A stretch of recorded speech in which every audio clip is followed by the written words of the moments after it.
Jay, let me start with you. Big picture, we heard from Mohammed Al-Arian at Allianz that the markets are actually underpricing the inflationary impact of these tariffs. If the tariffs stay where they are and where they're supposed to be, and this is not a negotiating tactic, then he's right. This sell-off has legs. We are at the whim of Washington right now, and we got caught off guard on Wednesday afternoon with that announcement. And right now, the market doesn't know where that bottom is. We are in correction phase. Will we go to a bear market? Will it take us this way? All eyes are on Washington, and right now, people are selling first, and they're waiting for the dust to clear.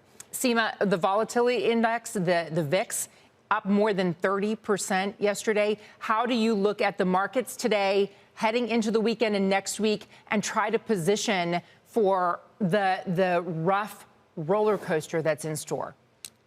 Right, this is a really, really challenging environment for investors. And I think one of the reasons is that we're still not necessarily at peak uncertainty. We still don't know exactly what's going to happen with negotiations or retaliation. So as long as that persists, we're likely to stay in risk-off mode. For a portfolio, that means that investors should be really thinking about fixed income. That typically does provide that very defensive safety role when you have got concerns about the economy, whether that's in sovereign or high-yield, high-quality credit. That's where you want to be focused on for the time being. At the same time, though, we have to remember, as Jay said, we are really at the whim of Washington. If at any point in the next couple of months we start to hear some positive news about growth-friendly measures, deregulation, potentially even tax cuts, that would be an opportunity for investors to really get focused back into the market. So it's important to stay liquid. You need to have some firepower to take advantage of the opportunities as they potentially arise. So from your perspective, what is it that the markets want to hear from the White House today and next week that would help reassure and calm some of the fears? I think really understanding exactly what the negotiations could lead to. Is there really any realistic space for negotiations? That would be important. But also for international leaders to know what they're planning to do with retaliation. That would be very important. Now, of course, today we're going to hear from the Fed, and getting a sense of how they're putting the inflation versus growth picture into perspective. Are they really focused on the employment side of their dual mandate, or are they going to be more concerned about inflation rising? I think those kind of just bits of certainty would certainly help stabilize the market and improve some of the market sentiment. Jay, some of the most beloved stocks that we've seen over the last year or two have just suffered under this gut punch to their global supply chains. And it doesn't matter. Yeah. You move from China, okay, fine. Now Vietnam is being hit. So geographically, they're being exposed everywhere. But if you look at a company like Apple, which is so exposed to China, and yes, we understand, is it going to bring the price of iPhones from $1,000 to $3,000? That seems hard to fathom. When you look at Apple, and the price is, at last check, $207. Yeah.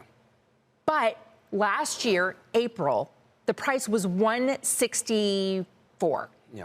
Do we wait for $164 to get back in? Or do you jump into Apple now? Is it a buying opportunity even amid the noise? Yeah, there are two ways of looking at Apple. It's one of those stocks that's been in the portfolio. As an example. Don't put it. But right. No, as a trader, I look at that 200 level, and it's a very nice support level, and I would buy it. But when we're trading this market, I always say have a shopping list. It's a little cliche. I've been buying stocks on these dips, and I've been stopped out. You want to buy this stock, you have to watch everything very closely because it could take another leg lower very quickly if this trade war continues, because if we're bringing jobs back here, the production costs are going to go through the roof. So those iPhones are going to go up in price, and that is going to be a big drag on consumer sentiment, which is already at all-time lows, and spending. So Apple is a stock that I think will be fine over the long term, but right now it's scary if it doesn't hold 200. You like American Water? Oh, well, you want to hide in this market. And I look at stocks that have momentum. And where's momentum? It's in some of these utility names. American Water broke out. So when I trade, risk-reward setup, it broke above 150. This is somewhere you can put your money right now. You get a little bit of a dividend. It's an American company, great New Jersey company, American Water. It no looks bias like there. Jay Woods from New Jersey. Philly, right. But anyway, American Water is one of these safe plays. We looked at the staples, but if this market does take that leg lower, everything's going to go down with it. So you're trying to hide right now. And Seema, your favorite place to hide right now? You mentioned fixed income. Yeah, investment grade credit, anything which you can typically see as high quality. If it's high quality, then it's going to be a little bit more defensive to some of the economic risks that are coming along. And also increasing your duration, because having that exposure to sovereign yields, ideally in countries which are a little bit less, potentially less exposed, that's the places that you want to be hiding out at the time being. But as I said before, there will be opportunities arising. So it's important to have some of that firepower ready for whenever that turn comes.